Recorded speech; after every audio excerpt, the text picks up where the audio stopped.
Praise the Lord. കർത്താവിൻ്റെ ധന്യ തിരുനാമം വാഴ്ത്തപ്പെടുമാറാകട്ടെ. ഞാൻ ക്രിസ്തുവിൽ സ്നേഹിക്കുന്ന എല്ലാ ദൈവമക്കൾക്കും 3-ാം മാസത്തിൻ്റെ 15-ാമത്തെ പ്രഭാത വന്ദനം കൂടെ അറിയിക്കുന്നു.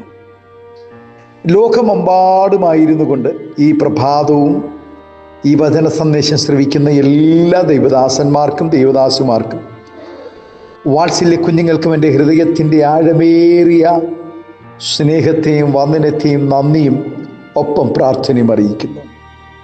പ്രാർത്ഥനയോടുകൂടെ ഈ പ്രഭാതവും വചന സന്ദേശത്തിലേക്ക് നമുക്ക് പ്രവേശിക്കാം. കർത്താവിൻ്റെ ദാസിദാസന്മാരെ, ഈ മാസത്തിൻ്റെ 2-ാമത്തെ വിശുദ്ധ ആരാധനയുടെ നടുവിലാണ് നാം ഇന്നായിരിക്കുന്നത്. ലോകമെമ്പാടുമായിരുന്നു കൊണ്ട് സത്യത്തിലും ആത്മാവിലും ആരാധിക്കുന്ന, വിശുദ്ധിയിലും വേർപാടിലും ആരാധിക്കുന്ന എല്ലാ ദൈവദാസന്മാർക്കും ദൈവദാസുമാർക്കും വാത്സല്യ കുഞ്ഞുങ്ങൾക്കും ഒരിക്കൽ കൂടെ എൻ്റെ ആഴമേറിയ നന്ദിയും ക്രിസ്തുയേശുവിലുള്ള സ്നേഹവന്ദനവും ഈ പ്രഭാതം അറിയിക്കുന്നു. ദൈവം നമ്മെ ധാരാളമായി അനുഗ്രഹിക്കട്ടെ. സങ്കീർത്തനക്കാരൻ ഇപ്രകാരം പാടുന്നു: മാന്യത്തോടിരിക്കുന്ന മനുഷ്യൻ വിവേകഹീനനായാൽ നശിച്ചു പോകുന്ന മൃഗങ്ങൾക്ക് തുല്യനത്രേ.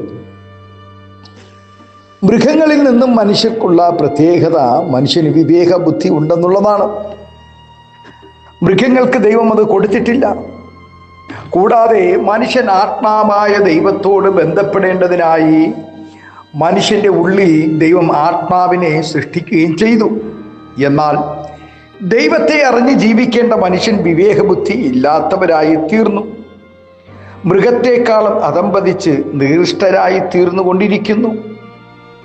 മനുഷ്യൻ വിവേകത്തോടെ ജീവിക്കണമെന്നും ദൈവത്തെ അറിയണമെന്നും ദൈവത്തെ ആരാധിക്കണമെന്നും ദൈവം ആഗ്രഹിക്കുന്നു. എന്നാൽ സാത്താൻ്റെ വഞ്ചനയിൽ കുടുങ്ങി പാപം ചെയ്ത് ദൈവത്തിൽ നിന്നും അകന്നുപോയ മനുഷ്യനെ വീണ്ടെടുക്കുവാനുള്ള വഴികൾ ദൈവം ഈ ഭൂമിയിലും സ്വർഗത്തിലും ഒരുക്കി വെച്ചിട്ടുണ്ട്.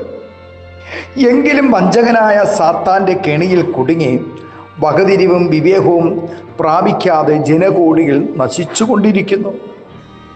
എന്നാൽ അവൻ നല്ല വിവേകത്തോടും പരിജ്ഞാനത്തോടും കൂടി ജീവിച്ചിരുന്ന അനേക മനുഷ്യരും കാലക്രമത്തിൽ നശിച്ചുപോയ ചരിത്രം വേദപുസ്തകത്തിൽ രേഖപ്പെടുത്തിയിരിക്കുന്നത് നമുക്ക് കാണുവാൻ കഴിയും.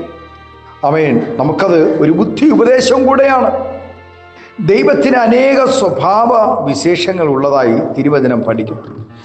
മനുഷ്യൻ്റെ ആവശ്യങ്ങളോടുള്ള ബന്ധത്തിൽ ദൈവം തൻ്റെ ഗുണവിശേഷങ്ങൾ വെളിപ്പെടുത്തിയിട്ടുള്ള നാമങ്ങളാണ് ദൈവത്തിൻ്റെ പേരുകൾ.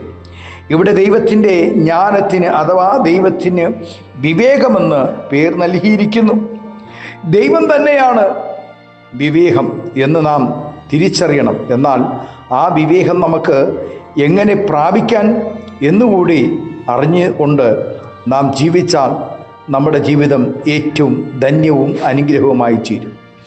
ദൈവവചനം പ്രമാണിക്കുന്നവർക്ക് വിവേകം പ്രാപിക്കുവാൻ കഴിയും. നിന്റെ പ്രമാണങ്ങളെ അനുസരിക്കുകയാണ് ഞാൻ വിവേകി ആയി തീരുവാനിടയായതെന്നും ഒരു ഭക്തൻ തിരിച്ചറിയണം. 119-ാം സങ്കീർത്തനത്തിൽ പറയുന്നു, വിവേകം എന്താണെന്നും അത് എങ്ങനെ പ്രാപിക്കാമെന്നും വിവേകം പ്രാപിച്ചാൽ ഉണ്ടാകുന്ന അനുഗ്രഹങ്ങളും ദോഷങ്ങളും എന്തെല്ലാമാണെന്നും വചനത്തിൽ നിന്നും നമുക്ക് പഠിക്കുവാൻ കഴിയും. യോസഫിനെ സഹോദരന്മാർ വിൽക്കുകയും പോത്തിഫർ കാരാഗ്രഹത്തിലാക്കുകയും ചെയ്തു. എങ്കിലും ദൈവിക പദ്ധതിയാൽ ഫറവോൻ യോസഫിൻ്റെ വിവേകം തിരിച്ചറിഞ്ഞു. ഫറവോൻ കഴിഞ്ഞാൽ ഒരു മനുഷ്യനും ഇസ്രായേലിൽ എത്രത്തോളം ഉയരാമോ അത്രത്തോളം ഉന്നത പദവിയിൽ യോസഫിന് എത്തിച്ചേരുവാൻ കഴിഞ്ഞത് അവനുള്ള വിവേകമായിരുന്നു. ഇസ്രായേലിൻ്റെ മധുരഗായകനും ദൈവത്തിൻ്റെ ഹൃദയപ്രകാരമുള്ള മനുഷ്യനുമായിരുന്ന ദാവീദിൻ്റെ ജീവിതത്തിൽ ചുരുക്കം ചില വീഴ്ചകൾ ഉണ്ടായിട്ടുണ്ടെങ്കിലും താൻ ഇസ്രായേലിലെ ഏറ്റവും ശ്രേഷ്ഠനായ രാജാവായതിന് പിന്നിൽ ദൈവഭക്തിയോടും വിവേകത്തോടും കൂടിയ ഒരു ജീവിതം തനിക്കുണ്ടായിരുന്നു എന്നതാണ്. ആമേൻ. സമ്പൂർണനും സൗന്ദര്യ സമ്പൂർണനുമായിരുന്ന ലൂസിഫർ വെട്ടേറ്റ് നിലത്തി വീഴുവാനും നികൃഷ്ട സാത്താനായി ചേരുവാനും കാരണം തന്നിൽ അഹങ്കരിച്ച പാപമായിരുന്നു. വിവേകം നഷ്ടപ്പെട്ടതുകൊണ്ട് ദൈവമാക്കിയ സ്ഥാനത്തേക്കാൾ ഉയരണമെന്നും ദൈവത്തിൻ്റെ മുകളിൽ എത്തിച്ചേരണമെന്നുമുള്ള അവൻ്റെ ചിന്ത അവനെയും അവൻ്റെ കൂട്ടാളികളെയും തകർത്തു കളഞ്ഞു. അതിരുകടന്ന ആഗ്രഹവും നിഗളവും ആരെയും നശിപ്പിക്കും എന്നുള്ളതിന് നാം മറന്നു പോകരുത്. ആമേൻ, സ്തോത്രം, ഹല്ലേലൂയ. നാം അതിന് ഒരിക്കലും ഇടയാകരുത്. നമ്മുടെ ജീവിതം ലോകം കണ്ടിട്ടുള്ളതിൽ വെച്ച് ഏറ്റവും ജ്ഞാനിയായ മനുഷ്യനായിരുന്നു ശലോമോൻ. ഇനി അതുപോലൊരു ജ്ഞാനി ലോകത്തിൽ ഉണ്ടാവുകയില്ല.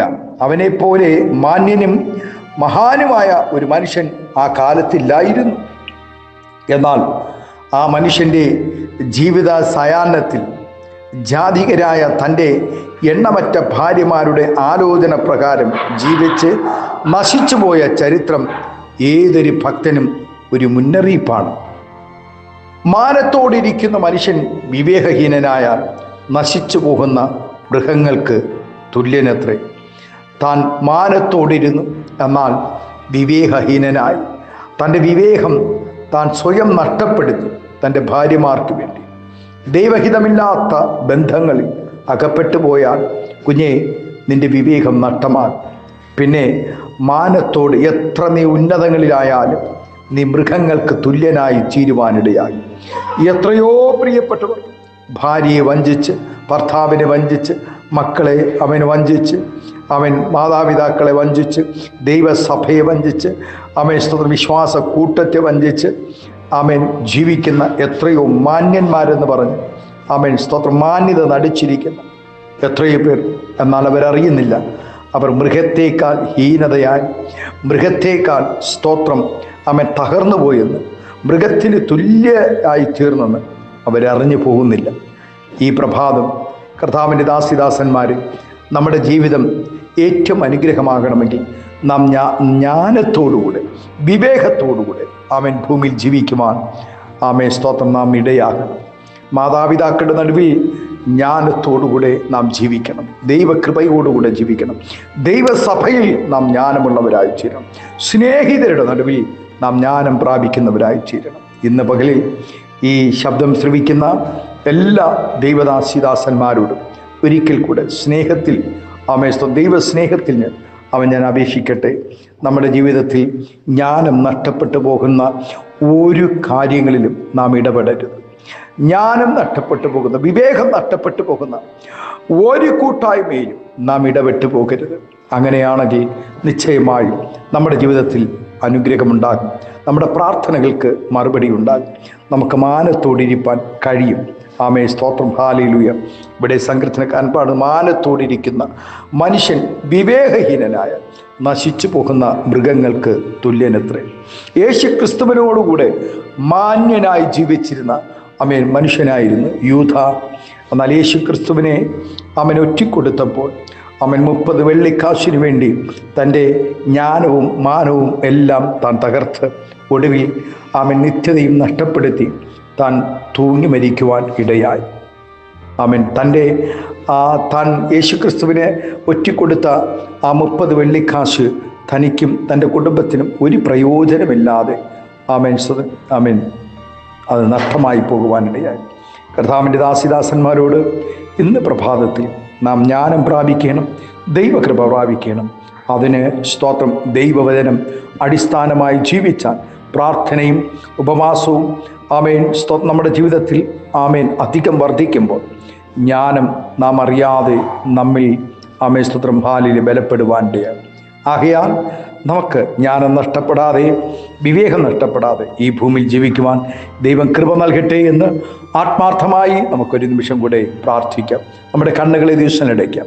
സ്വർഗീയ പിതാവേ, സ്നേഹവാനായ ഞങ്ങളുടെ നല്ല ദൈവമേ, ജ്ഞാനം നഷ്ടപ്പെട്ട, വിവേകം നഷ്ടപ്പെട്ട എത്രയോ യൗവനക്കാർ, എത്രയോ വിദ്യാസമ്പന്നർ കർത്താവേ മദ്യത്തിലും മയക്കുമരുന്നിലും ഈ ഭൂമിയിൽ ഓരോ ദിനവും മൃഗത്തിന് തുല്യമായി നശിച്ചു കൊണ്ടിരിക്കുമ്പോൾ കർത്താവേ സ്തോത്രം, എത്ര ഉന്നതങ്ങളിൽ ഹാലയിൽ ആയിരുന്നാലും പാപത്തിൽ വീണുകൊണ്ട് മൃഗതുല്യരായി ജീവിക്കുന്ന എത്രയോ സഹോദരന്മാർ, സഹോദരിമാർ, തലമുറകൾ അവരെല്ലാം ഇന്ന് പ്രഭാതം എൻ്റെ സ്വർഗം ഓർക്കണമേ എന്ന് പ്രാർത്ഥിക്കുന്നു.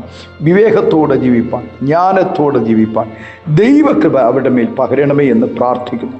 സമാധാനവും സന്തോഷവും എല്ലാ ജീവിതങ്ങളിൽ നൽകണമെന്ന് പ്രാർത്ഥിക്കുന്നു. നാഥ, ഈ ശബ്ദം ശ്രവിക്കുന്ന എല്ലാ ദൈവകുഞ്ഞുങ്ങളെയും ഇന്ന് പ്രഭാതം ആമേൻ നിറഞ്ഞ ഹൃദയത്തോടെ അനുഗ്രഹിച്ച് പ്രാർത്ഥിക്കുന്നു. ആത്മീയമായ ഭൗതികമായ എല്ലാ നന്മകളും അനുഗ്രഹങ്ങളും പകരണം.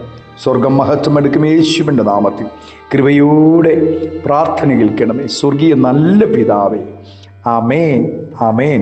Thank you. God bless you. ദൈവം എല്ലാവരെയും ഈ പ്രഭാതം ധാരാളമായി അനുഗ്രഹിക്കട്ടെ.